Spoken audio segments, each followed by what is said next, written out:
All right. So the first question is, how long have you been reading to children? Not just as a librarian, but also like in your nanny years. You used to be a nanny. That's why you're so perfect for your job. Yeah. So I started babysitting around 12. But I would say it started really getting into my swing around 15. So I've been doing this for 20 years. So I started babysitting as a teenager. In college, I was a nanny, and that was one of those things that helped fund college. And then that continued while I went to get my master's degree as well, and then became a children's librarian. So yeah, a good solid 20 years of reading books to children of many ages, let alone, of course, reading to myself. Popularities change, fads come in and out. So many things change. It's a constant flow of what is in versus, but then at the same time, it's really weird with children's literature. Unlike adult literature, I mean, there's, of course, adult literature has their classics, and so do children. And right. Many more of them that stick around. I mean, you want to have Make Way for Ducklings by McCloskey. I mean, when was that written? I read it. It was, my mother read it to me as a little girl, and I almost feel like my mom was read it by my grandma. So there are that really stand the test of time. Dr. Seuss has been around for, I mean, decades. Who knows? You know, all the Lobel books for Frog and Toad. So there are things that are always around and that generationally are still popular, that grandma can come in and ask for to read to the grandkids, or mom says, I read this book as a kid and I want to read it too. So it's kind of the fun thing about children's fiction is you get constant new stuff. There's a lot of that changeover, and yet things kind of stay the same. It's a weird thing. It's timeless.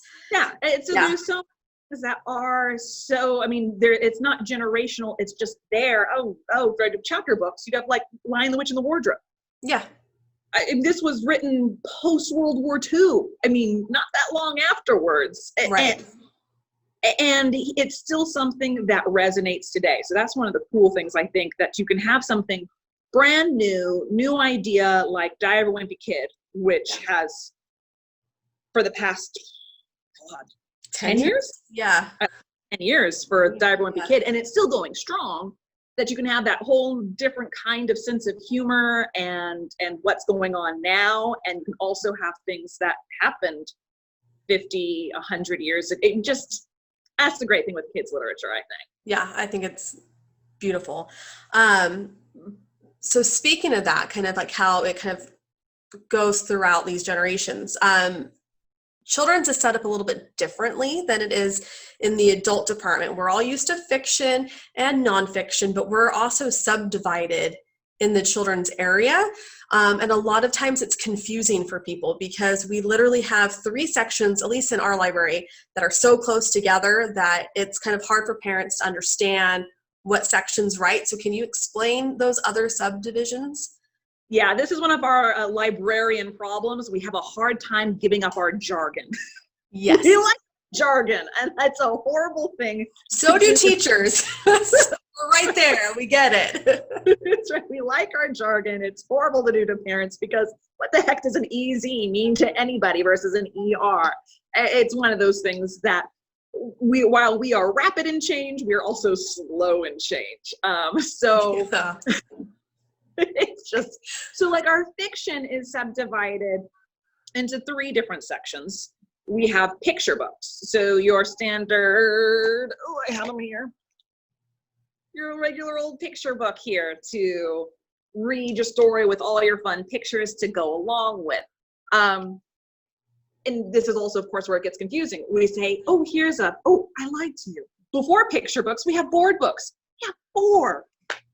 So we have the board books. Our board books are right there with picture books. So I just put them at board books, yes. Yes, your board books for your little ones who are destroyers of things. Yes. Hardcore. Perfect. By the way, this is a baby gift for you, so congratulations. This one's yours. Thank you. I appreciate it. Appreciate it. Yay, baby. But yeah, they're the thick boards. She's going to gnaw on it. She's going to chew it up, and it's not going to hurt it. Exactly. So that's why we Yeah. have our board books, which are the beginner picture books, because small people destroy things, and that doesn't work in a library. No. So then you have your picture books, and now the confusing thing for picture books, of course, is because you immediately think it's for little kids, but picture books are great for big kids too. I mean, this one is one of my favorite ones, the whole llama series. It's super cute. I mean, you could read this to your 5th grader, and your 5th grader is going to get a kick out of it. You can read it to your kindergartner, and they're going to get a kick out of it. But we generally think of picture books for our younger pre-reader set. Yeah. But at the same time, I always get upset when people are like, that's baby books. And I'm like, no, I don't care. You can be 12. You can enjoy a picture book. We're going to talk about it later, but some of our picture books actually have Lexiles. Yeah. So if you are a Lexile family, yes, we do picture have books are in there.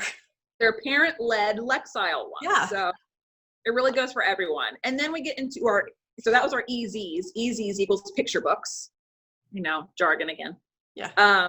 Then we have the ERs, which are easy readers or beginning readers. And then that's a whole other huge breadth of time. Yeah. Because we could have the easy readers who children haven't actually started to learn to read. They still don't know anything more than a picture book, but the size is starting to look more like a chapter book. So we're starting to get ourselves more in the mindset of that shift into a new status. So, I mean, it could be anything from like a Dick and Jane book or an Elephant Piggy book, which is, 5 words on a page. Yeah. Or you can have an Amelia Bedelia book that is almost a chapter book. Yeah. Yes. So that's the idea there. And that's another thing where that's where we start a lot of our beginning readers to read with a parent because they don't know. Mm-hmm. And then from there, they start sounding out words and they gain more confidence. And it's a smaller, not so thick book. It's not so scary to read. Right. Which is always really helpful to have something not quite so thick and frightening because it's so easy to get overwhelmed. It's very overwhelming. It's very overwhelming starting to learn to read. Getting your sight words down, sounding things out. The English language is a mess. That's a different topic. That's a whole different series. Oh my God.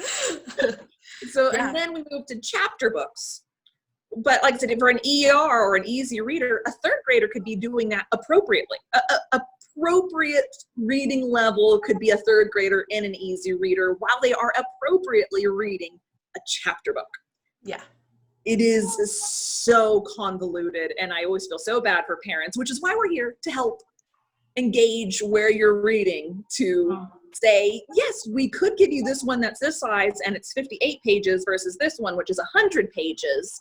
Because while you could be reading at that level, the comprehension and the fatigue is also real.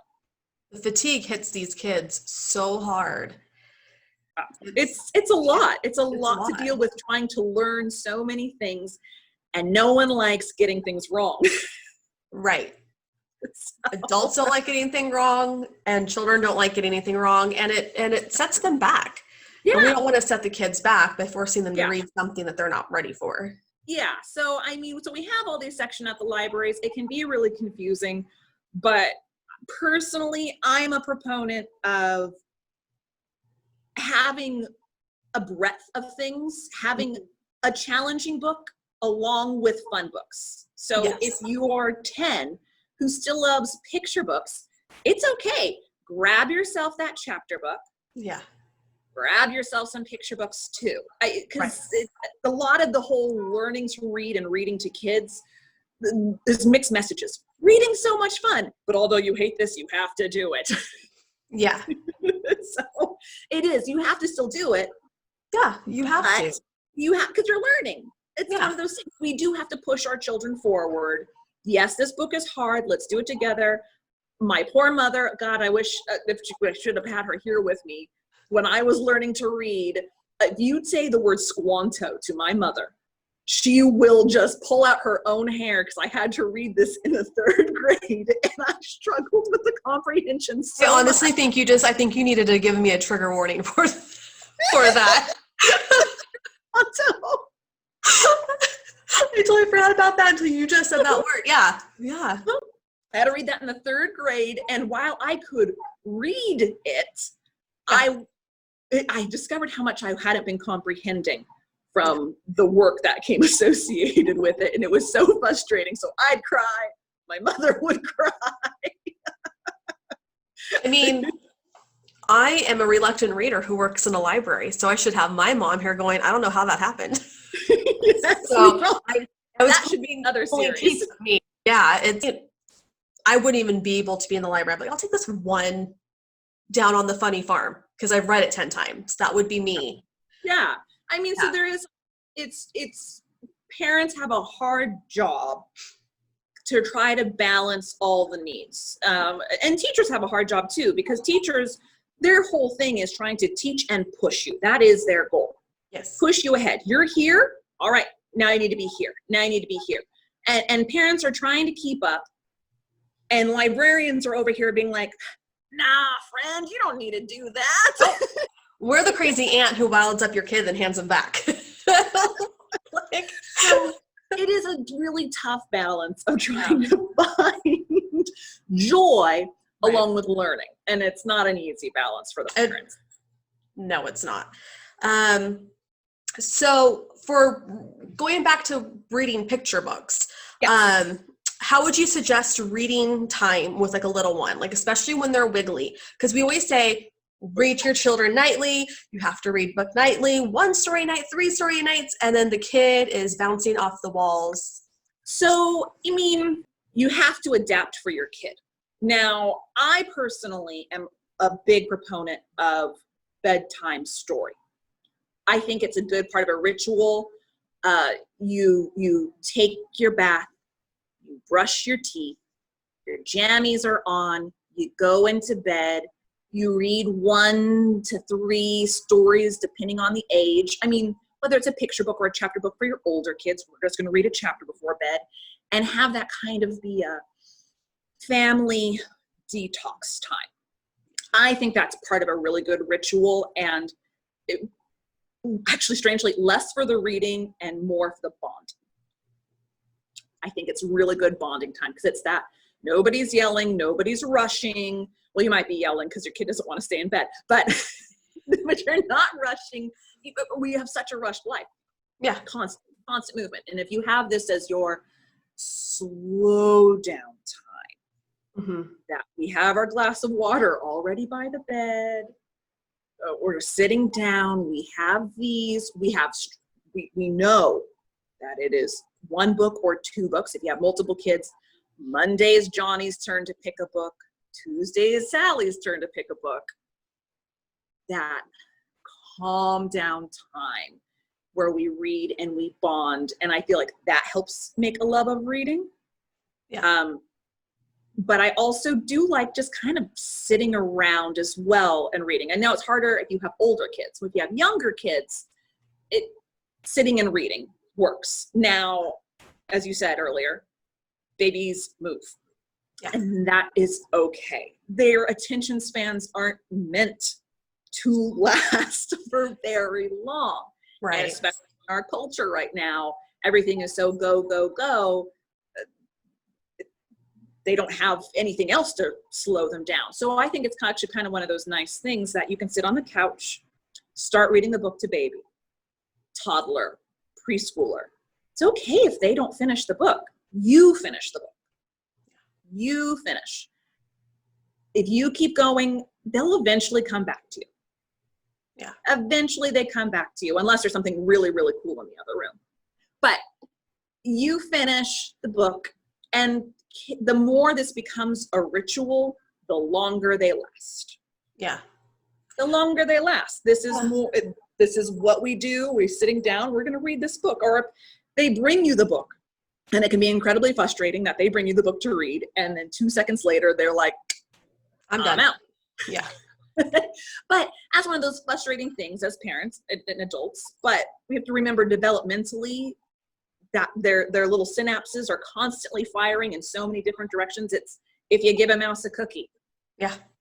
You read this book, and even reading something in this book reminds them about something else, and off they go. Off they go.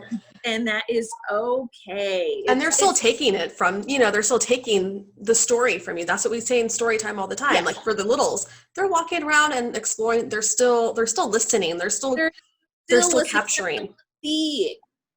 They're seeing you. And it's that modeling of behavior that is so important.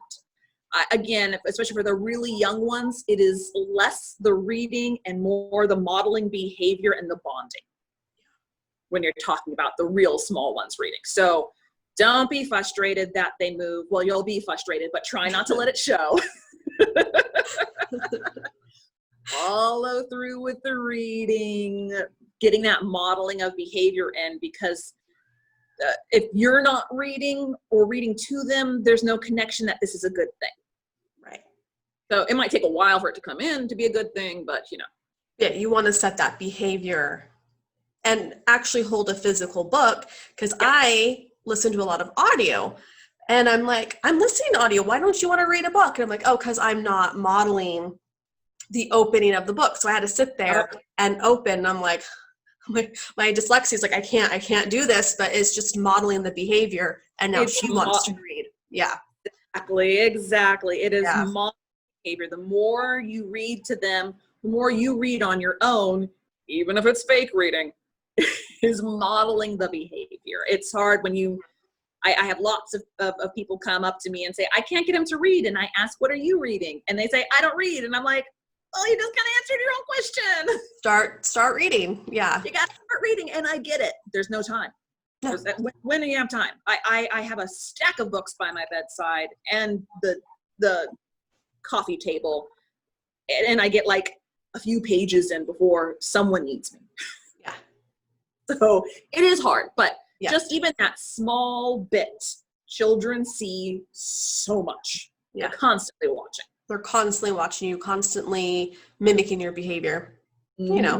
Picture books most of the time have like rhyme and rhythm to them. So how can adults prepare this and use this to their advantage?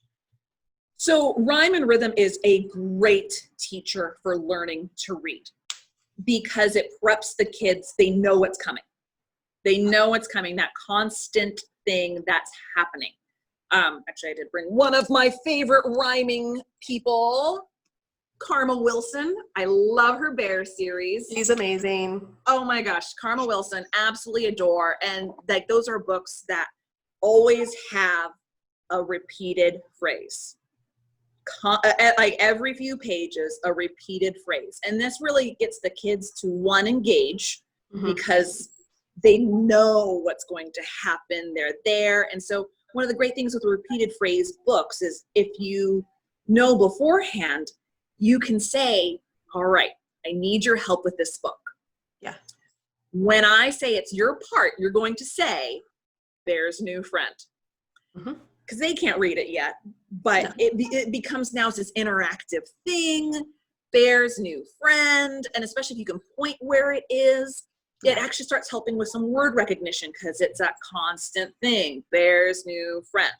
Sight words are, so much of reading ends up being sight words, things memorized versus sounding out. So the more you can get yourself in there, the more it helps with reading, which is still another whole difficult thing. But repeated phrases really, really help with that learning. It's also the exact same thing. The thing that drives parents crazy is they want to read the same book over and over and over and over again. And you want to pull your hair out and you're just like, please, dear God, can we read anything else? But this is good for them. Yeah. The more they read it, the more they know, the more they're going to start to recognize. And it's also easier for them to mimic. Yeah. I can remember my brother, Danny and the Dinosaur, his favorite book in the world. Now, he could read you the book as a kid. I mean, he'd be like on the wrong page. Yeah, has it memorized.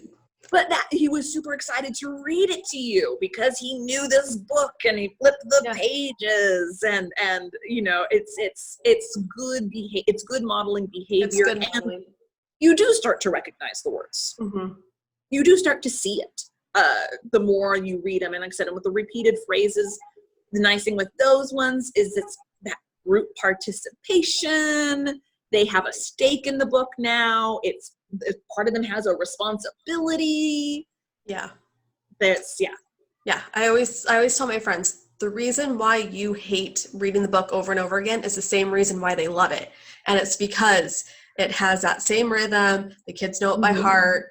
And that's why I like Way Down Deep in the Deep Blue Sea, because it's very rhythmic, and then they have a stake in it. You have to swim away with the boy, and they are give every single page and swim away, and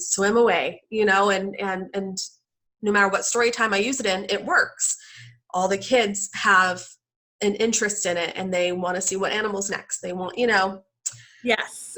Having those things, recognition. There is comfort in the repetitive. There's comfort in knowing what's happening. Exactly. For us as adults, we have our favorite spot on the couch, and someone else sits on that spot, and your day is like, no, friend, you got to move. That's my spot. Yeah. It's the same for kids and books. There's comfort in this. Exactly. So what else besides word structures can adults use to help make the reading experience more memorable, other than just the words themselves? So other than just the words themselves, where we can always make participation out of the words themselves, what I like, especially when we have no concept of letters even, which, the great thing is you have different levels, where you have your starting level for really, really little ones, is also describing things on the page. You have your book bear's new friend.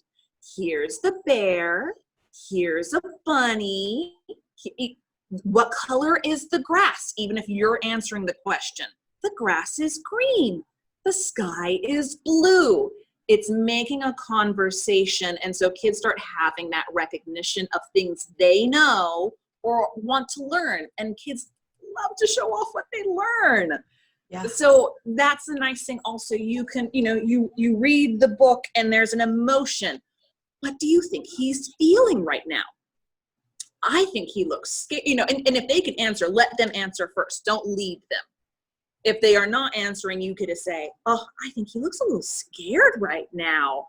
Oh my goodness, last time I was scared. You can make conversations out of all these kinds of things together. Actually, one of the weirdest concepts that I was taught in school is that wordless picture books is one of the best ways to learn to read, because you have to put everything into the book. Yeah. A completely wordless picture book, you have to interpret everything that's happening. Yeah. What they're feeling, what you're seeing. Nothing's being told to you in a wordless picture book. Yeah. So you have all the motions that you need to do, holding the book, flipping the pages, creating a story. And it helps with the whole, learning to read, the whole syntax of the structure of a story. How does a story work? You need a beginning, middle, and end. The story doesn't just poop and there you go. That's actually one of the best ways to learn how stories even work is a wordless picture book, because you have to figure out what's happening. Yeah. You get to name things, you get to name emotions, you get to name actions, and the story doesn't ever have to stay exactly the same. No. And the wordless picture books are good on all ages, because you can give it to my daughter's 5, I give her a book, she makes up a whole story. The next night it's a whole new story. You can give it to your elementary school kids who are learning how to write stories, and they can write stories for the book, and then that's how they learn the structures. Yeah, so, exactly. Struggling with that whole concept of, God, I need an introduction to set up the story, and then I need the middle of what's happened, and then I need to conclude the whole thing. It's overwhelming. Yeah. Wordless picture books are truly amazing.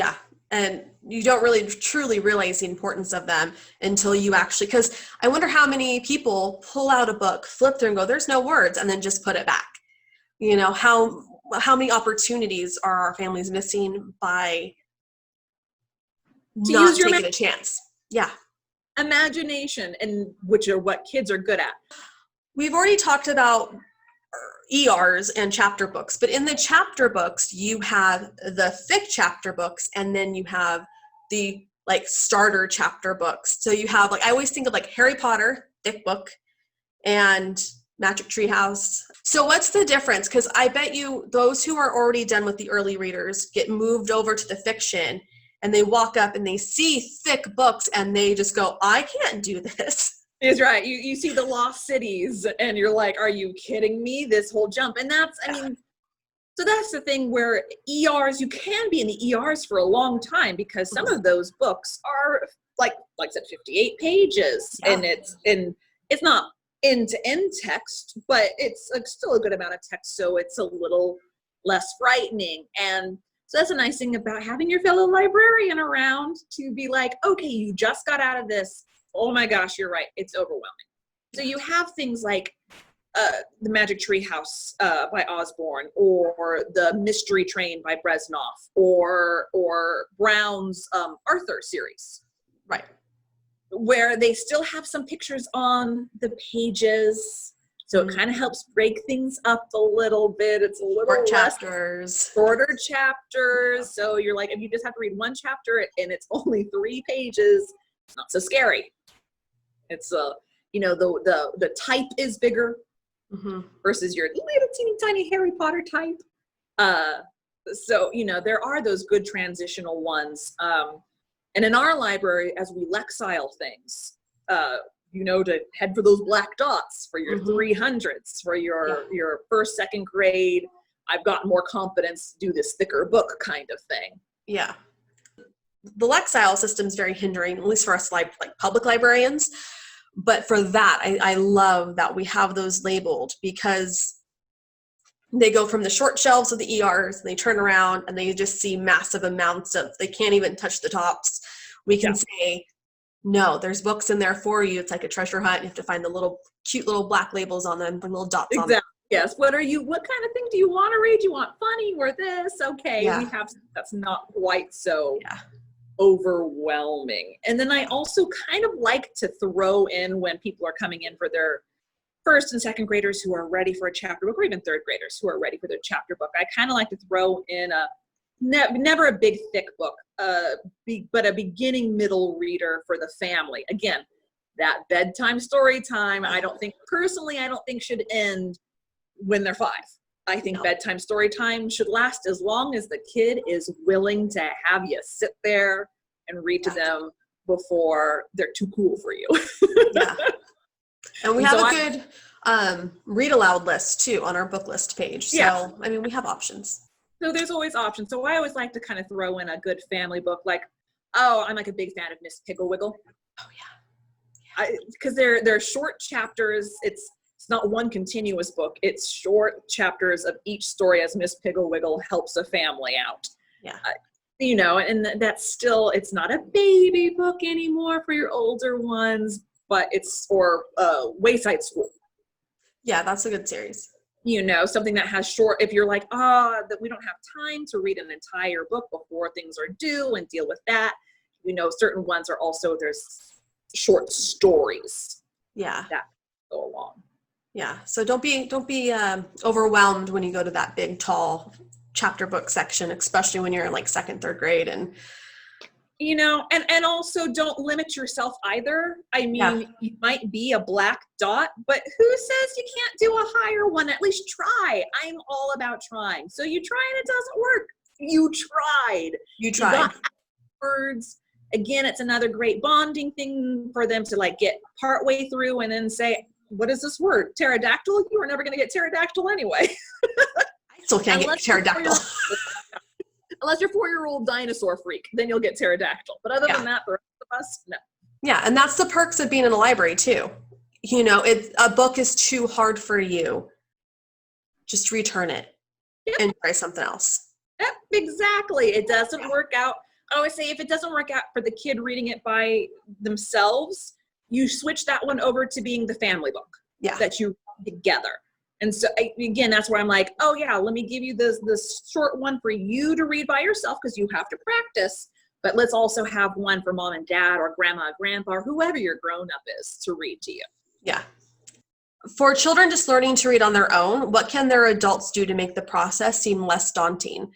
You have those parents who are avid readers, and then you have those who, like you said, don't read. Don't read. it is daunting. I think that's part of it, is accepting that it's daunting. Well, we have such a culture that doesn't like to acknowledge that things are difficult. Mhm. It's okay. You're learning, and this is going to be hard, but we're going to get there because you're smart. Reinforcing that things are hard, but you're smart. We're going to get over this. That there is this hump. It might take us a while, but you can do it. Parents reminding that you're there to help, you know, and sometimes we forget, straight up asking the kid, what do you need from me? Yeah. We like to assume we know, and usually we do know our kids, but sometimes the problem is that we're too exuberant because we're the other end. Yeah. Of being too exuberant, like, come on, you can read it. Yeah, like we know you're capable, so just do it, you know. And maybe they need a nonfiction book to break it up. Maybe I don't like fiction, so it takes a lot out of me to read a fiction, but I can blow through any nonfiction book. So is your child a nonfiction reader? Yes. Throw in 1 or 2 nonfiction books in with your 2 or 3 fiction books. Oh yeah, I always say, for people who say they don't like to read, it's just that they haven't found the right book yet. Exactly. That's it. I mean, we think, oh, everyone's reading these bestsellers, like, oh, I can't do highbrow books. I just can't. Most of the bestsellers are these great thinking books. I can't do them. I like my historical fiction. I like my suspense, and in general, I just like a lot of nonsense. That's my detox time. I want nonsense. Yeah. Yeah. And that's what kids are going to realize. They're going to be reading all these heavy books that, you know, then go and take a test on it. They just give them a book to relax. Give them a drawing book. Give them a graphic novel book. They're still give them a joke book. Yeah. I mean, here's some great practice for reading, is reading off the jokes. You have to find that interest and let children explore their interests. They might think that they want to read this because their best friend does, and then realize they don't really like it. And it's okay to say, I don't like this. Right. I don't like this. This one isn't that much fun. Now, of course, in some cases, you might just have a kid who's just having a bad day. So you do have to ask the right questions. Why don't you like this? Well, maybe we can try again tomorrow. Like I said, that's the beauty of having a library, is you can make mistakes, because maybe he'll come back, you know, your child come back and pick up that book and be like, oh, I was having just a bad day. Now I want the book. Yeah. I've had things where I'm like, oh, you read that? I hated it. And people are like, I loved it. And I'm like, I didn't even finish it. They're like, try again. Sure. And sometimes I'm like, all right, I was just having an off day. This actually was really awesome. Or other times I was like, no, this was not for me. Or how many times are we in the back talking about books and, oh, I couldn't get through it. No, you have to get through, you know, the first 2 chapters, and then it gets better. And you're like, what? Get to the 3rd chapter. When the Hunger Games came out, I had a bunch of people like, oh, I can't finish that book. And I'm like, nope, get past the train scene. Once you get past the train scene, you can't put it down. And everyone came back to me like, you're right. I got past the train scene and it was great. Yeah. So as a librarian and like library staff, what are some of the hardships you see between adults and their children while they're trying to choose the books? Oh my gosh. Adults have an agenda. And how can you combat the stress of the adults? Yes, I know. For kids, God love you, parents. You guys have an agenda and you're going to push it. And kids are like on a complete different pathway. And as a librarian, I can't help but really want to go with the kids, because the kids are the ones who are reading. It's just honestly, the kids are the ones who are reading it. I can choose books for you day and night. I don't have to read it. What do you want to read? So, I mean, there's trying to find that balance. Or, gosh, if your kid's a super great reader, your kid's Lexile's off the charts, then who cares if they're reading up at that high level? They've already knocked this reading thing out the park. Read what you want to read. Just keep your love of it going. I think that's, as a public librarian, my struggle is I want you to read for the joy of reading.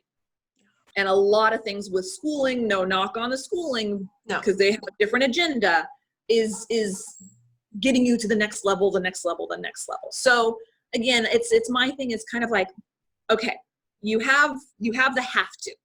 Yeah. If it's schoolwork, the parents want, get the have to, but also let the kid get what they want as well. Get 2 books. Who says you have to have 1 book? Get 2 books. You have the schoolwork says you have to have this type of book for this thing. You have to do school. You got to do it. Suck it up. Let's just try to get you on a topic you're interested in. Exactly. But you also want to read Diary of a Wimpy Kid? Grab Diary of a Wimpy Kid. That can be your bedtime reading. Yeah. Your time reading, not your schoolwork reading, your time reading. And I think that helps foster more of a love when it's not all, this is what you have to do, because no one likes being told what to do. No. And then as like a library person, like you know, as a staff person, you're playing that advocate. Like you're on the adult side because you as an adult understand this is what the requirements are. These are what the school's asking you to do. But then you're also playing the advocate for the child who says, let them read whatever they want.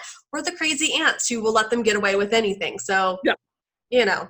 Yeah. I usually try to push too. Like, let's let everyone have what they want. This is the agenda, especially for school. I mean, it doesn't matter. This is what your teacher's asking for. This is your assignment. This is what you got to do. But also, get a picture book. Get that silly book. Get a joke book. Or you still love, you like dinosaurs. Let's get you that thing so that you have something of joy. Because I think that's one of our biggest problems is that we kill the joy of reading with so many have-tos. Yeah. And as, you know, advocates of joyous reading, we don't want that. And that's what I experience as a reluctant reader and a staff member who has learning disabilities. When you have those avid readers as adults come in and go, my child doesn't like to read, I go, well, here's the DVD of Charlotte's Web. Here's the book. Watch the DVD first, and here's the book. And they're no.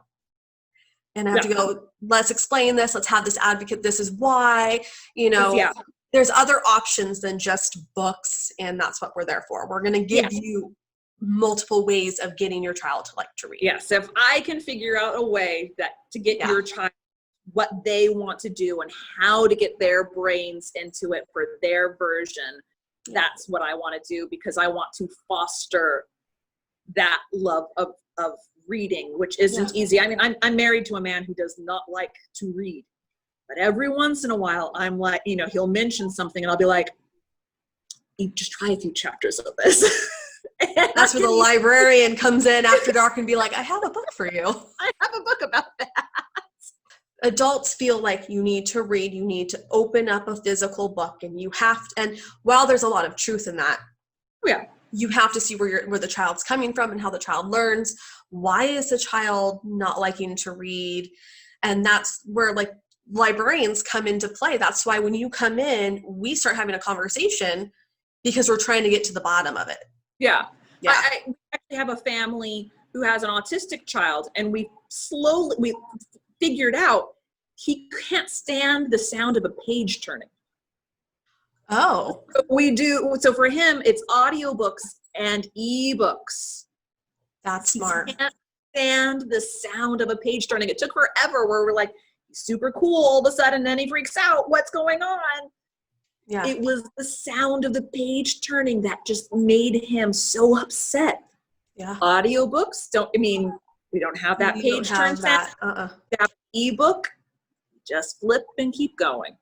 Yeah. So it's really trying to figure out what works well for your child. And it might be, how do you build the confidence? Yeah. And that's all that matters, because you start slowly, they're going to be reading books in no time. Yeah. Build the confidence. Build the confidence. So we're going to get on the sticky situation about guided reading levels. But we all know it's complex. I mean, obviously we know why they have them. I have teacher friends and they're very pro this, and I hear their side of the story and it makes complete sense.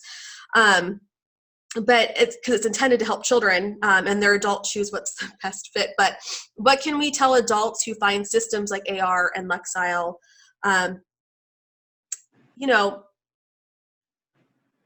just go for it.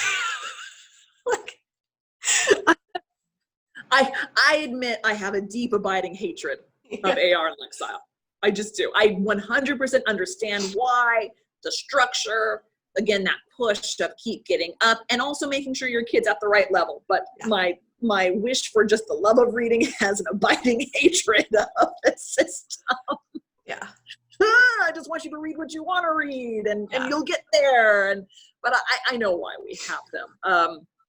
And so, again, it's just trying to have that empathy for the parents. Well, and again, reading is such a complex thing. As a librarian, I struggle when someone says, I have a third grader. Well, to me, I deal with so many third graders. The breadth is so different. I don't know, describe what your third grader reads to me, because what I have in my head, I don't, and especially if the kid's there, I do not want to knock the kid and push at that confidence. And I think that's another thing that I hate about the reading levels, is that it's such an easy shame tool. Yeah. If you have a third grader, but they're reading at a 1.6, oh, he's only at a 1.6. And I'm like, well, we just put only on it. So now we've just knocked a confidence level down. 1.6, well, we're going to get you up in no time. Yeah. Because again, learning is rough, and kids have to learn so much, so fast, that trying to keep that confidence going. So again, it's saying, well, what does your teacher tell you have to read? Well, let's get you this and something else. Because again, if you're here, but you're struggling, getting something at a little bit lower to build your confidence up, that you're not a bad reader. Yeah. Because that's what a lot of kids suffer through, is that they think they're bad readers. And as in anything else, when you're bad at something, you don't want to do it anymore. No. You don't want to do it. You burnt a cake once. Are you going to bake a cake again? No. Yes, you burned the cake the first time you try to make a cake. You're not going to make a cake again for a long time. Yeah. But we expect kids who failed at reading to try again exactly right after that. And it's a really difficult thing to do. So it is a difficult thing. I will, again, trying to always, public library, we're always also here to support the school system. Yeah. But I also like to just talk to the kids. What do you like to read? Because if they're happy and comfortable reading things, and they're up here, but they like this lower level one, I still want to give them the lower level one, because again, it's that joy. And when you find joy in it, you will push yourself a little bit further, and you're practicing still. Yeah. You're still practicing. And a lot of times I think we get a lot of confusion with the ability to read and comprehension. That's what I was going to bring up. Yeah. You can read the words, but you don't necessarily comprehend. That was my problem with the Squanto book back in the 3rd grade. I could read all the words absolutely fine, but once the thing came down to write down exactly what you read about, couldn't remember it. No. I wasn't comprehending. Yeah. And Lexile, like it with Lexile, you have 2nd, 3rd graders reading Diary of a Wimpy Kid, and they're 9 and 1000 Lexile, which are older, but they can't read 1900 Lexile of another book. Or you have, young kids who are good at reading. They're 500, 600, 700 Lexile, and they are in 2nd, 3rd grade. They're in the teen section. For the not all. We have books of all levels, but appropriate. One of the problems with Lexile is that you can have a Lexile, but is it age appropriate? Exactly. Because you can have I want to say House of the Rising Sun is like a 900. I'm not giving the House of a Rising Sun to a 5th grader. I mean, you look at what Hunger Games are, what Twilight is, Do you want to give your 3rd grader a book about Hunger Games? Oh. No. And then you also have those that are in the thousands, and now they're in the adult section in nonfiction. And, while that's not entirely the case, if you're only limiting to their reading level, the collection in our library just got significantly smaller. If you're only focusing your child on their reading level, which brings up, fine, get one in their reading level and one for fun. Yeah. Yeah. We don't want to limit. We have 80-some thousand items in our library alone. how many items we have in our library. It's a lot. Plus, we get to borrow from another fellow system. Yeah.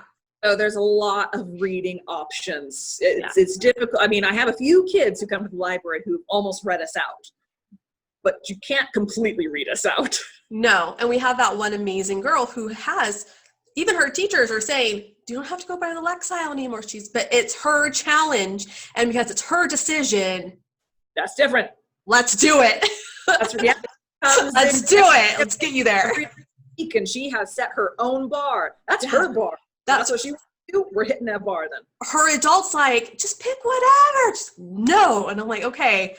Woo, making me sweat. It's your bar. I will sweat for you. Let's think real hard. I don't usually have to think that hard to find a book. She makes me think hard. At one point, you, Catherine, and myself were emailing each other books. So when she came in on our time, we got you. I don't want to look silly in front of this 12-year-old. I do every week. Actually, that's a good thing too, though. It's fun. Kids should see adults fail. That it's normal to fail, struggle, and that we don't necessarily know everything. Almost everything, but not everything. No. I love her so much. Okay, so we're almost done. I do have to ask about family values, because we know Murrieta is a community of strong family values, which can pose hesitation in what adults want their children to read. Understandable. Where can adults review the books, that can match their family values? Like, what can they do to ensure that they're getting the right content for their family? So for the ones who are more hesitant, I am always a fan of Common Sense. Common Sense Media? Yeah, I think it's Common Sense Media. Yeah. They tell you exactly what it is and what, again, it's what they feel. Yeah. But they're at least giving you all the parts to it. We feel it's this rating because X, Y, Z happens in the book. Not that they're giving away the book, but it's just like a rating for a movie. Yeah. That's like the good way of saying that. Yeah. Yeah. That it's TVMA because of these things. And if you don't like these things, then you probably shouldn't watch this. So Common Sense Media, I find to be a very good source for families for their values. Because one of the struggles, of course, as a librarian is you can describe a value, but I might interpret it differently. Yeah. What you think is okay, I might not have the same level as what a family has, higher or lower. Yeah. Belief systems, higher or lower. And even if you tell me I believe this, I might interpret it differently. Yeah. Of what we're open to. So I always encourage parents to take control in that sense. Yeah. Use Common Sense Media. Read the book yourself first before you let your kid read it. There's just certain levels that I'm open to reading everything. That's my stance. It's not a whole lot that I say no to. For children, like I said, I'm not giving House of a Rising Sun to a 10-year-old. This is my line. However, another mom could be like, she can read that level. I had a kid once come in and I'd given her all the scary books on the kids' side. Her mom said, these aren't scary enough for her. They're not scary enough for me. Okay. We went to the teen side. Nothing was scary enough. And I was like, it's not like I can give you Stephen King. And I was like, did you give her Stephen King? Hand her it and be like, here you go. She was 8. And I was like, I can't give you Stephen King. You're 8. And her mom was like, let her try Stephen King. I'm like, well, okay. Stephen King, as a person who's pretty open about reading, I'm like, an 8-year-old reading Stephen King? I'm not sure I'm comfortable with this. But the mom was like, do it. So I'm like, well, you guys are comfortable. She can read. She's got a ridiculous reading level. Okay. She came back week and she was so happy and she just kept reading Stephen King. And that is how you live down in infamy at the Murrieta Public Library. But that's just it. No matter which side, I could be too liberal or too conservative for a family. So parents are the last stop. I'm not the last stop. Yeah. I'm not the last stop because I have my own set of values, and I try to adjust to what you're describing to me, but that doesn't mean I'm also going to get it right. Yeah. I mean, that's the nature of our job, is to be okay with everything. You know, you come in as a conservative, I don't care what I am, I'm going to try and meet you there. You know, or liberal, or what your values are, doesn't matter. We're here for you. But purple alien, I'm here for you. Yeah. So, but there comes a line, especially when it comes to children, that you cannot, as a librarian, cross, because you don't go home with them. You do not, have to have the conversations. You don't know how sensitive somebody is. Yeah. It's a weird balance, because we librarians do not censor. Mm-mm. But we recognize, being on the children's side, you have to be very, very careful. I can't say no to the child. If the child comes up to the desk and asks me for, a 7-year-old asks me for Hunger Games, I've got to go get the 7-year-old Hunger Games. That's literally my job. There is no censorship in my job. I could say, is your mom okay with this? Yeah. But even then, there's certain questions for safety, their own safety reasons, not my safety, their safety reasons, I can't ask. Yeah. I can't ask there's privacy reasons on top of the no censorship. There is privacy issues. So I always say, for parents who might be a little upset with me sometimes, that I cannot act in parentis. Yeah. I cannot act in parentis. We have different levels. You, the adult, have to decide what you're comfortable with for your family and your family values. Yeah. My job as a librarian is to have everything under the sun for every type of the value. Yeah. So some books might offend you, or we don't have enough of another type of book. I'm always trying to if the purple alien walks in the door, I need to have something for the purple alien. Yeah. It's their library. It's their library. Yeah. That's what we're here for, is the public. So I have to have things across the board for every single type.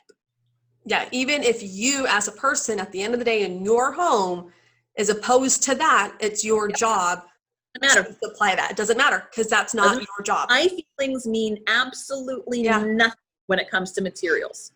Yeah. My job is to supply information for everyone. So going back to the parents with their strong family values of whatever side, it comes down to you and flipping through the books that your children are going to check out, and doing the research yourself.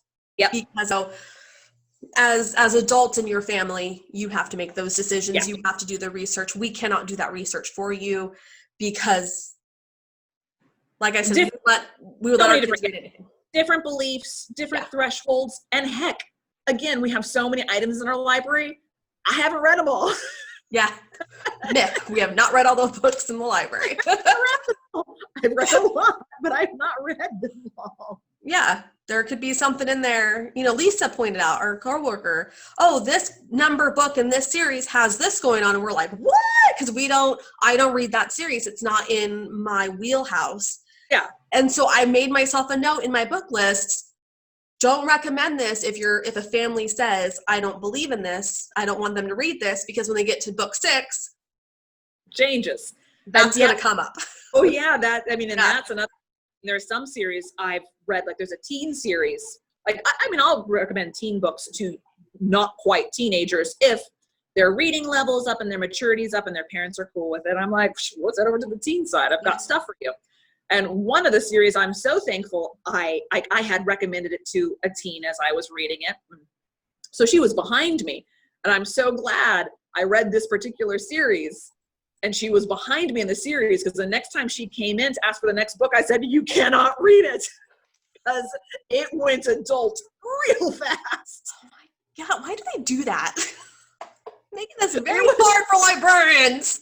It was solidly just your regular teen going through, well, not your regular teen, obviously, but teenager doing teenagery things in a apocalyptic world.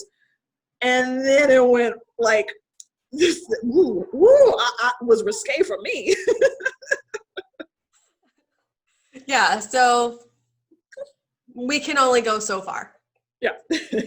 So last question. Okay, how can books be utilized rather than the standard recreational reading? So for picture books, we can create crafts, which we do in story time. Oh, look at rainbow fish. Let's create a rainbow fish craft. But besides that, what else can we do, especially with, the way the world is kind of going right now? And we have chapter books. People, kids are reading chapter books. How can we take just the recreational reading and expand that? I think for a lot of things, especially for the older kids, is starting to make things, not necessarily that hands-on craft. I mean, like I said, rainbow fish, it's really easy. Let's get some foil and some glitter, and we have a rainbow fish, and we've literally made a rainbow fish of your interpretation.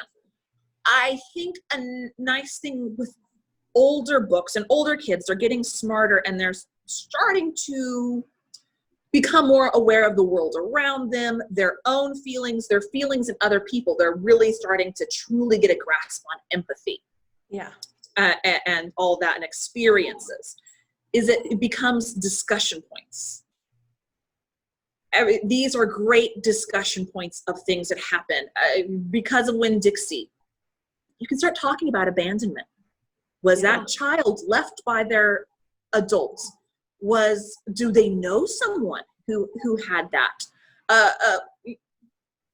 Old Yeller, right there. I mean, you had to put a dog. I mean, loss. We all know Old Yeller. Adults can jump in on that conversation. Yes. Yeah. The loss of a pet. This is something that most people are going to go through. So I think for a nice thing with that is you can kind of start having conversations about the world around you with the chapter books. I don't look at it. I mean, you can make arts and crafts out of things. I mean, heck, yeah, read a Harry Potter book. There's a million things you can start making. Do you want to start sewing your own robes? Do you want to get a chopstick and make a wand out of it? You can still do fun things with it. But I also think, especially as we get older into that chapter book section, that older, but not necessarily first grade in chapter books, but your third graders and above, where we are really learning much more humanistic skills, growing as a person, not just as in height. Things become good discussion points. What do you feel about this book? What was your favorite part in this book? Was there something you didn't like? Was there language you didn't understand? And the things that happen, especially heavy stuff. Heavy things happen in the world, and we like to cover over it. Like I'm one of them, but you kind of it's not going to stop being heavy. And so even if that kid's life is great, they're going to know someone who isn't, and they really starts working on that empathy and other people are out there and feeling things, and how to discuss feelings, I think, is something that is a ball we often drop. We start working with our little ones over, I know you're angry, but so we're really good at emotion conversations with small ones as they work on controlling them. Yeah, but as they grow up, and it's good too, and it's good to have kind of like, I know a lot of kids, like children might not like it, but having like a book club within the family. Yeah. So they can have the discussions at dinner, Sunday night, whenever you have your family night, Yeah. I think that's a great thing to do. I mean, because you don't even have to read the same book. You can just have the same theme. Yeah. You can have your same theme. We're going to read books about the Civil War. And each one goes and gets their book about the Civil War. And you get to talk about what you feel and what you think. And especially because, different people have different experiences. And and that helps with the genres. If you have somebody that likes nonfiction versus fiction, somebody likes biography, you have a little one who's still reading a picture book. You can make that a family affair. Yeah, I mean, yeah, exactly. You can roll this out in different types of thing. I mean, you can just even say, we're going to all reread our favorite book. Yeah. Is it still your favorite book? Did anything change? Do you think maybe, yeah. Did you learn something new from it? Did you notice something you haven't before? And I like that because it doesn't feel too like lesson-y, Yeah. like school-y kind of related. To me, that's what matters is like for libraries, like public libraries, for me, it's all about like the family connection, the community connection, and I like it. Yeah, that's more, exactly. That's more my, what do you think? Leading question without leading. Yeah, I like that. For learning to read with your kids, again, it's finding books you enjoy, finding books the kids enjoy, trying not to take yourself too seriously is a really big thing. Because I know a lot of parents don't like to read to their kids because they don't want to make a mistake. Right. Okay, if you make a mistake, if you mispronounce a word, hell, kids are going to get a kick out of it if they get to correct you. We do that all the time in story time, accidentally and on purpose. I purposely make mistakes because they feel good correcting an adult. Oh, they feel very good. I have made more than one mistake in preschool story time with a kid in the front saying, Miss Allison, that's not the word. Yeah. How many times we're in the middle of a song and we go, what are the lyrics? What number am I on? Wait, and all the parents start laughing. It's okay. It is okay to look a fool. I can't tell you how many times I've done 5 little monkeys jumping on the bed and forgot what number I was on. What number was I on? Line. So don't feel afraid to make a fool of yourself. Don't feel afraid to make mistakes. Try to put your feelings of annoyance aside when children misbehave during certain parts, and some parts, of course, correct.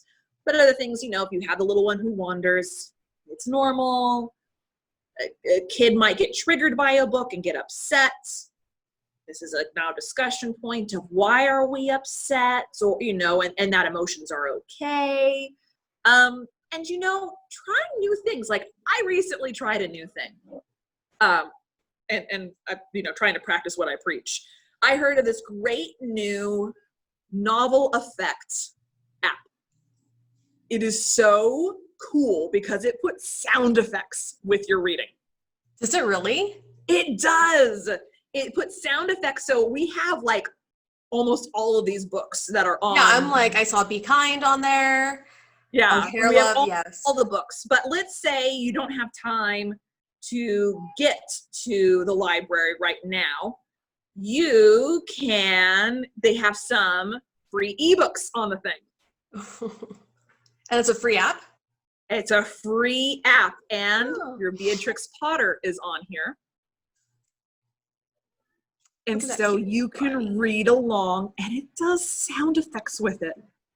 That's so cute.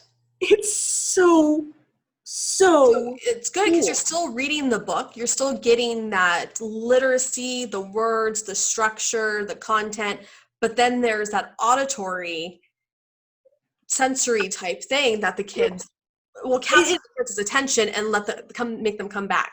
Yeah. So I mean, it's just right. I don't know if we can hear it. The Tale of Peter Rabbit by Beatrix Potter. Let's see.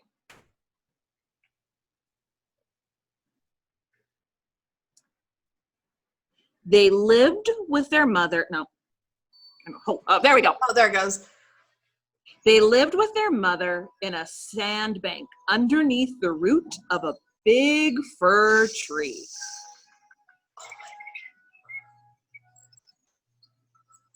Now, my dears, said old Miss Rabbit one morning, you may go into the fields or down the lane, but don't go into Mr. McGregor's garden. Your father had an accident there. He was put in a pie by Mrs. McGregor. Gosh, that is super cute. You know what I'm downloading? Yeah. Yeah, so they have ebooks in it along with books that we have at the library. I mean, we have all aboard, all the world, blueberries for all, duck and goose go to the beach. And it puts really fun sound effects along with it. So that's good. It breaks it up. It breaks it up. It's something different. You're still the one reading. Yeah. But it's trying new things. Ask your fellow librarians of what's out there. I mean, okay, let's just be honest. So we're not like your average, you and me are not your average employee. We answer Instagram messages, Facebook messages. We answer our city chats. We, don't get mad at us if it's 11 o'clock at night and we don't answer because we're sleeping. I've been known to answer messages at 11:30 at night. Sometimes I will answer. Can we do, count information? No. But if you Friday night, we're not going to open until Monday, shoot us a social media message and we can help you. Yeah. That's what we like to do. I might have to say, give me a few days on this while I figure it out. I mean, we might not be able to answer right away. But I mean, we're here. We're here. I recently had someone say, I read this one book one time and it had XYZ happen in it. For the life of me, could not figure it out. I had to take her information down and I had to call another librarian I knew being like, please tell me you can figure out what book it wants. And she was like, oh, that is. Yeah. She knew immediately with the book. I was like, thank you. You're a lifesaver. Absolutely. There's library groups that we can find. We enter it and all of a sudden you have 10, 15 librarians from all around the world going, bing, bing, bing. Like, we got you. We're a network of knowledge and we like to share it. So not even just among ourselves. We're like, what do you want to know? Please tell us. And we will try our best to support you. Yeah. That's what we do. That's what we do. All right. Well, thank you so much for hopping on here, especially for the back to school challenge. That's right. It starts on August 10th.